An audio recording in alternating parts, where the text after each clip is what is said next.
উকিল অ্যাডভোকেটের কাছে যায় তারা জামিনের জন্য। ফেরেশতারা রে সোনার জমিনের দিকে তাকাইয়া দেন, এই এতিম গুনাহগার আসামি উম্মতের পিছনে একটা লয়ার আছে রে, যিনি যে ম্যাজিস্ট্রেট কোর্টের উকিল নয়, জজ কোর্টের উকিল নয়, যিনি হাইকোর্টের উকিল নয়, যিনি আমি আল্লাহর কাল হাসরের ময়দানে আদালতের উকিল রে। ফেরেশতারা দুনিয়ার উকিলরা আসামি জামিনের জন্য সকাল 10টা থেকে বিকাল 4টা পর্যন্ত আপিল করে, মানে আবেদন করে জামিনের জন্য। আর মদিনার দিকে তাকাইয়া দে, একটা প্রেমের নবী আছে রে, একটা মায়ার নবী আছে রে। উম্মতের বেতায় 24টা ঘন্টা উম্মতি উম্মতি বইলা কান্দে রে, গলা ধরা মুখের মতো দাপড়ায় দাপড়ায় শুধু একটা আপিল করে, রাব্বি হাবলি উম্মতি উম্মতি।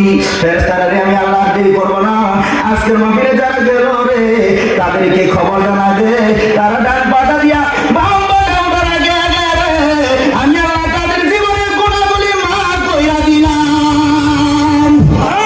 আরে উম্মতের কান্দার নবী রহমতের ভান্ডার, কইতেন না উম্মতের কান্দার নবী রহমতের ভান্ডার, নবী বিনে রোজ হাসরে কে করিবে পার, কোনটা নবী বিনে রোজ হাসরে কে করিবে পার, উম্মতের কান্দার নবী রহমতের ভান্ডার, উম্মতের কান্দার নবী রহমতের ভান্ডার, আমার নবী দয়ার সাগর গুনাহগার উম্মতের পাগল, আমার নবী দয়ার সাগর গুনাহগার উম্মতের পাগল, রোজ হাসরে সিজদায় পড়ে কাঁদবে যারা যার, রোজ হাসরে সিজদায় পড়ে কাঁদবে যারা যার, উম্মতের কান্দার নবী রহমতের ভান্ডার, উম্মতের কান্দার নবী রহমতের ভান্ডার। আরে যাইয়া দেখো মদিনাতে কান্দে নবী দিনে রাইতে, ওই যে কইছি না নবী কান্দে। ভাই সাহেব আপনারা যে জায়গায় বসে আছেন বলুন আমার নবী আপনাদের পক্ষে আছে কিনা?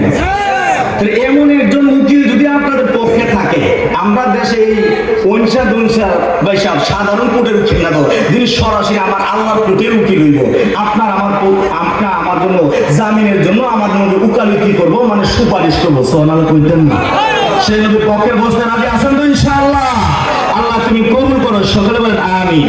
আরে যাইয়া দেখো মদিনাতে কান্দে নবী দিনে রাইতে, যাইয়া দেখো মদিনাতে কান্দে নবী দিনে রাইতে, মাফ করিয়া দাও গো আল্লাহ উম্মত গুনাহগার, মাফ করিয়া দাও গো আল্লাহ উম্মত গুনাহগার, উম্মতের কান্দার নবী রহমতের ভান্ডার, উম্মতের কান্দার নবী রহমতের ভান্ডার। ভাই সাহেব টাকা পয়সা হলে মদিনা যাবেন?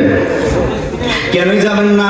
আমার নবী হাদিস শরীফে বলেন মান যারা কবরি ওয়াজাবাত লাহু শাফাতি, উম্মতেরা রে আমি জান্নাতুল ফেরদাউসে যাই না, সিদরাতুল মুনতাহা যাই নাই, আমি আল্লাহ আরশ মহল্লা চাই না রে, আমি আমার উম্মতের বাড়িতে বইরা রইছি রে, জানি আমি নবীর বাড়ির মেহমান হইবানি। এজন্য নবী বলছে মান যারা কবরি ওয়াজাবাত লাহু শাফাতি, উম্মতেরা আমি নবীর রওজা মোবারক জিয়ারত করলে তোমারে লইয়া জান্নাতে নেওয়া আমি নবীর উপরে ওয়াজিব হইয়া যায়, সুবহানাল্লাহ কইতেন না? তাহলে ওই সব টাকা পয়সা হলে কই যাবেন? না দার্জিলিং যাবেন? আমার দেশের সোনার চাক্কারা ফেসবুকে স্ট্যাটাস দেয় টাকা পয়সা, আমার স্বপ্ন কাশ্মীর যাবো, হ্যাঁ বলে কাশ্মীর যাবো, কাশ্মীর টাকা পয়সা হলে বলে ইন্ডিয়া কাশ্মীর যাবো, আমরা তাজমহল দেখবো, হ্যাঁ দার্জিলিংও দেখবো, আর বাংলাদেশে টাকা পয়সা কই যায়? এই সমুদ্র সৈকত কক্সবাজার, আর আমরা মৌসুমী লোক জায়গা ডিম হলিডে, ডিম হলিডে চিনছেন না? 5 দোনা ডিম হলিডে। তো ওইসব নবী আমার উম্মতের ব্যথা নিয়ে শুয়ে আছে, উম্মতেরা নিয়ে আমার বাড়িতে এসে দেখা দিব, অথচ ইদ্রিস নবীর জীবনী খুলে দেখেন, ইদ্রিস নবী জান্নাতের গেটের মধ্যে যাইয়া উম্মতের কথা মনে নাই, উম্মতের কথা ভুলে গেছে।